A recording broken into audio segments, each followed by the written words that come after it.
各位先生女士，我而家失陪一陣先啊我先係亞瑟王啊！快啲同我落嚟啊！一位真正嘅王。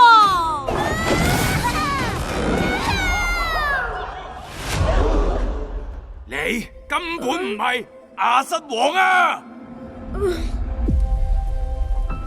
祭司，你要同佢講一個關於原諒嘅偉大故事。可唔可以趕隻貓出去先啊？ Stop right there.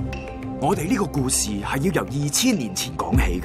當 BB 耶穌降生到呢個世上嘅時候，等陣，咪住，暫停先。故仔同君王冇關，我就冇興趣聽啊。呢個正正就係講緊一個萬王之王嘅故事。 If you're with me, then I know that I will. I will fly. 裏邊有天使啦、邪惡嘅國王同埋奇蹟。你睇下幾多魚啊！即係你想聽埋個古仔咧？咁不如我哋途中幫助耶穌啊！呢啲食物根本唔夠分俾所有人噶噃。希望可以幫到手。係啊，嗰邊好似有啲嘢啊！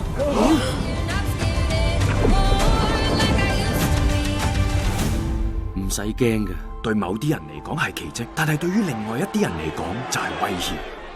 咁就令啲百姓倒過反對佢。 Open up my eyes and see. And I'm not only wishing, dreaming. 捉住佢！我哋唔可以幫佢咩？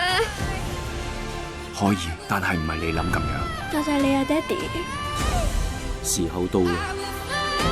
如果呢個係上帝嘅旨意，我會接受，你哋都應該接受。即使係王，都可以服侍佢嘅百姓。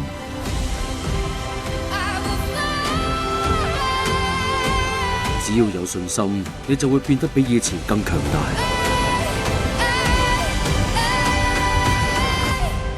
呢個係一個偉大嘅故事。